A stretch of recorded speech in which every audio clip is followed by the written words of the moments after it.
Late Night Health continues. Join us at latenighthealth.com. There's lots of information that we share each and every week on Twitter and on Facebook. So go to latenighthealth.com and like us and follow us on those platforms, and you'll get up-to-date information on what's happening with Late Night Health. We go to Los Angeles to spend some time with Ricardo Miranda. He is a licensed acupuncturist, and he is with the Westside Acupuncture and Wellness Center. Ricardo, welcome to Late Night Health. Hi, thanks, Mark. I'm curious about something. The name of your center is Westside Acupuncture and Wellness Center. Is acupuncture a way of staying well to start with? Yes, absolutely. Acupuncture, one way is staying well, and the reason why it's Wellness Center, because I incorporate not just conventional acupuncture and Chinese herbs, but incorporate genetics, functional medicine, nutrition. So try to look at everything that can affect someone's health and try to help my patients. What is acupuncture and what's it based on? And I should say that we've talked about this in the past, but I just thought, having a brief Acupuncture 101 would be a good thing. Yes, absolutely.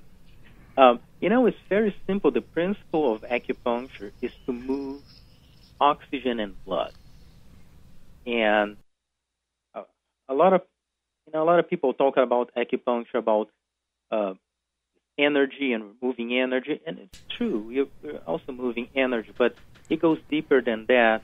On the oldest textbook in Chinese medicine, they describe acupuncture as to move the qi, which is oxygen, really, and the blood. So acupuncture is stimulating the brain to get oxygen and blood to the areas that need healing, and to help promote healing that way. And how did you get involved? Have you always been interested in health? I have always been interested in the martial arts, more in particular Chinese martial arts. That's how I got into Chinese medicine, was by studying the martial arts, studying Chinese martial arts, reading about the monks in China and using the pressure points, their acupuncture points, and using herbs. And then I became interested in that aspect as well. So I changed from the killing arts to the healing arts. And do you still practice some kind of martial arts? Yes, I do. I practice Brazilian Jiu-Jitsu. So but wait a second. That's not Chinese martial arts. No, it's not. Actually, Jiu-Jitsu is Japanese. Yes. But the Brazilian family, the Gracie family, they developed Jiu-Jitsu in such a way that now they call it Brazilian Jiu-Jitsu. So I always practice both. I practice Jiu-Jitsu and I practice Kung Fu. So I love the martial arts. Gotcha. And that keeps you young and vibrant and healthy. In getting involved in acupuncture, you went through training here in the States, or? Here in the States, yes. Came from Brazil to the States, following a teacher and training Kung Fu with an idea of going to China to continue my Chinese martial arts training. And I found out that there were schools here that I could learn Chinese medicine. So I decided to study here. I see. And coming from Brazil to the U.S. is also culture shock and change.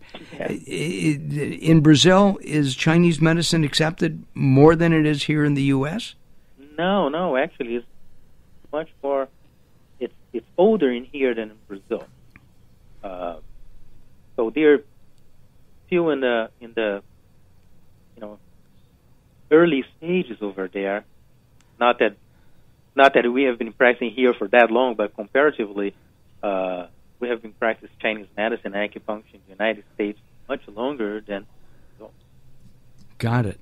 And this month is Autism Awareness Month. Yeah. How did you discover a technique that actually helps autistic kids? Well, it's not exactly that I discover a technique. It's that let's look at what do we know about autism. Most research show that autism, it actually starts in utero. That means when the woman is pregnant and the baby is in the womb, and actually, so there's an early brain development that doesn't happen quite well. And so that's what most research agrees. And also, when you look at autistic children, they have significantly higher levels of toxic metals than non-autistic children. So there is two components. One, it starts in the womb, really. Wow. And two, it has to do with not only heavy metal toxicity, but it has to do with our ability to detoxify. And when I was presented with an opportunity to help autism, I looked at the patterns of disharmony. That's because in Chinese medicine, we don't really treat conditions. We treat patterns of disharmony. And when I look at patterns of disharmony that happens in autism, I realized that I have seen similar patterns of disharmony hundreds of times in my practice in the past 20 years. So I was very confident. And when you look at detoxification and heavy metal toxicity, and with my studies and research in genetics, I realized that, okay, I'm very confident on how to help autism. So what is the first thing that a parent needs? Is to get the child tested for a gene called MTHFR. It's genetic. Part of it may be genetic. Well, there's some research that said that there's some genetic component to it, but the reason why I test this gene is because this particular gene that is called MTHFR, which is one of the most important genes in our body, this gene controls a biochemical cycle in our body that one of the main functions is detoxification. In particular, intracellular detoxification. So what we want to do with autistic patients and children in particular is detoxify, because we need to detoxify their heavy metal toxicity. We want to make sure that the body's own mechanism of detoxification, which is called methylation, is working very well. And for that, we want to test MTHFR. We want to see if there's a mutation in this gene, which there's a very high percentage in the population. It's up to 80% that has a mutation on this gene. So what happens when you have a mutation on the gene that controls detoxification? You don't detoxify well. So that's the first thing you need to do. So yes. Go ahead. I'm curious. How have other healthcare professionals looked at what you're doing? How is it being accepted or not accepted? Well, some of the healthcare professionals that really deal with autism, that's what they do with autistic children. They work on detoxification. This is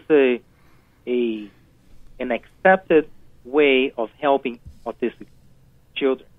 Now, we need to, when we look at detoxification, we need to go one step further, and that's what I'm doing. We look at the genes that regulate detoxification, and if there's a mutation, and then we can bypass. There are ways with nutrition and supplements to help. But I bring acupuncture to the picture, and acupuncture is actually phenomenal for that, and I will explain why. Methylation is about biochemistry. Right. Okay. acupuncture has been proven by research here in the United States for many years that acupuncture is also about changing the biochemistry. I'm going to cite one research back in 1999 during a radiologic conference in Chicago where they presented a research of acupuncture and showing the effects of the changes of the brain through an MRI. And they were able to prove that acupuncture changed the biochemistry of the brain. When treating a patient, that particular case was treating for pain, it changed the brain the same way that Tylenol or not ibuprofen would change that biochemistry in the brain. And of course, without harming the liver, as exactly, right? Exactly. No harm in the liver, no harm to the kidneys, and it changed in a harmonious way. So, when working with autistic children, we want to optimize that methylation. We want to look at the MTHFR, and then I stimulate with acupuncture the changes that I want to. We want to optimize methylation, and we change in a harmonious way. Now, that is why I keep the supplements to a minimum level. The amount of vitamins and supplements that the child is taking. And should parents have this treatment done at an earlier age for better results, or Absolutely. Or can a teenage child with autism have it done as well? It's a yes and yes. The sooner you start, obviously, the better it will be. But at any age, let me give you an example of this one particular patient that he's 20.